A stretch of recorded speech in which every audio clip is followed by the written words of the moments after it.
Second thought, I should have seen this movie on a Saturday because why not watch it on the first day?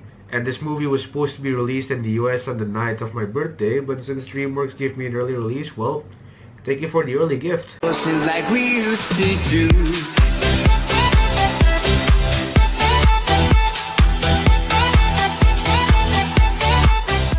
How to Train Your Dragon 3 is the third How to Train Your Dragon movie in the series, and this movie is once again directed by Deblois, and this is the first Dreamworks movie to be licensed with Universal Pictures. The movie continues the story of Hiccup as now he is on a journey on finding the hidden world, as however he needs to take care of his dragons, where all of his dragons are hunted by the evil Grimmel, who wants to take all his dragons including Toothless because he's the only Night Fury. But then Toothless found a Light Fury which somewhat makes a love connection, and now it's up to Hiccup to store their love connection and bring them to the hidden world. Now when this movie got an early release, I was really surprised because I thought this movie would be released on my birthday and where I live, but hearing an early release, I'm like, okay. I was also skeptical at that time where I'm going to watch it on Wednesday on Saturday, but hey, I got nothing to do on Wednesday and I got an internship at the moment, so I thought I'd watch it on Wednesday and pre-order tickets, so maybe the early the better.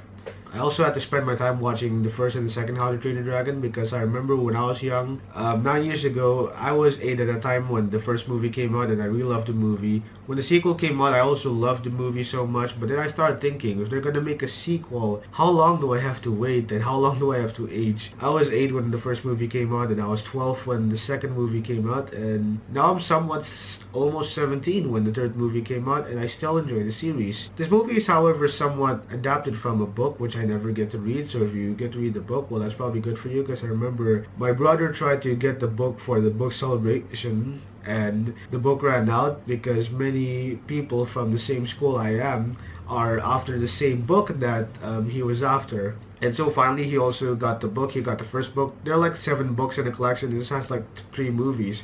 But however, Dreamworks also managed to make a TV show for Cartoon Network, which I never get to watch. However, for the third movie, there's a fun beginning in this movie. This movie is completely different. It still sticks with the same How to Train Your Dragon method as it is. It sticks with the same formula, which is a little different. However, the beginning was fun. There were some funny moments in the beginning. And the moment I hear Hiccup narrating about Burke in person, that's when I'm like, finally, he did it. I finally get to see how Hiccup did it when he narrates about Burke, which is finally great for me. However, this movie is completely different. The first movie is about a father relationship with a child who tries to tame with a dragon. The sequel is about a son who meets a mother who has tamed a dragon against the dragon warlord. And the third movie is more of an escape movie from a dragon warlord, and a little bit of a love story, which I can say. This movie is not like how I expected it to be from the second act because this movie is called The Hidden World, but it's completely different. From the beginning of the second act, when they start flying their dragons, there was one moment that Hiccup said something, and I started thinking, that's a Thor Ragnarok reference over there. I started thinking of Thor Ragnarok, just the ending of that movie. And then as it goes on, this movie tries to find shelter for the movie, for the rest of the,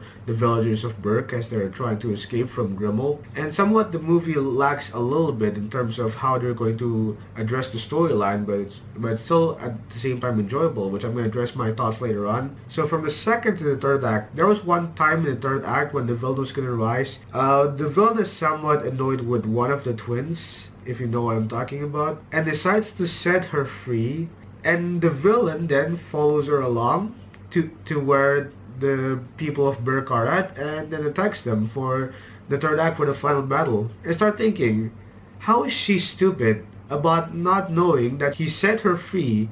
The villain set her free only because he was annoyed, without thinking about what she was planning. Well, of course, the movie is also called The Hidden World, but this movie didn't much show about the Hidden World. I mean, the Hidden World was shown in the movie, but not much of the movie. Kind of like the second act of the movie, and it's finally revealed. However, this movie focuses more on Burke trying to, get rid of Grimmel, as Grimmel is trying to hunt them down, so it's more of an escape fugitive type movie. However, this movie has a love story, so instead you get a Hiccup of Astrid, which there's something to them for a love relationship. You get Toothless and the Light Fury. So they have a good relationship.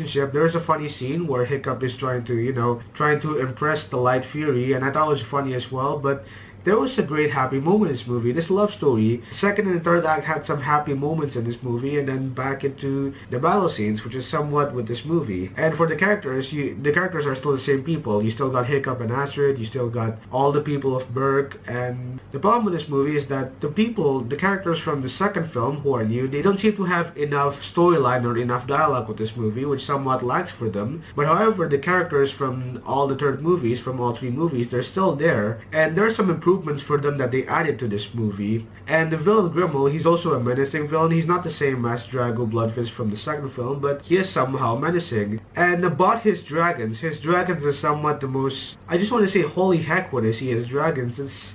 He's a menacing character, but his dragons is at the same time menacing. In the end, I still enjoy this movie, but when it comes to the ending of this movie, the ending kind of somewhat make me sad. Like, it's already a finale, but as the movie continues, there was something about the ending that I wanted to praise. Like, this is what the ending looks like. It's a happy ending, but it has a more emotional touch to it. It's like, it's what the future of the How to Train Your Dragon series would look like. So if they were gonna make a fourth movie, I'm not sure. It's like, if they're gonna make a fourth movie, maybe it's gonna be off the novel, or if it's gonna have a new storyline, like thinking in which direction will the character goes on. And maybe they have to change studios before making the fourth one. I'm not really sure. Overall, I got not much to say, but I have to say this, but How to Train Your Dragon The Hidden World is a great DreamWorks movie for a sequel that can still be enjoyable. I had a great time enjoying this movie. I enjoyed the first and the second movie, and also the third movie. I don't think I'm going to rank this movie because How to Train Your Dragon is somewhat a series that I enjoyed. And overall, that's what I think about How to Train Your Dragon The Hidden World. Are you excited to see this movie? Let me know in the comments below.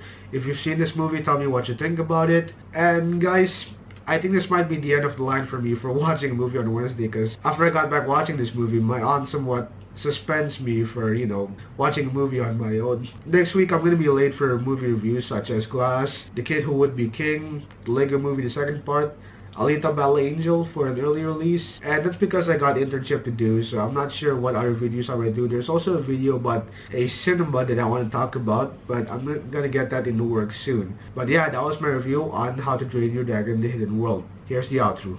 That is all for this video. If you do enjoy this video, give it a like. That would be very helpful. And in the description, you'll find the link so you can follow me on Twitter, Instagram, and Google+. I appreciate you guys for watching this, and I'll see you another time. Bye-bye.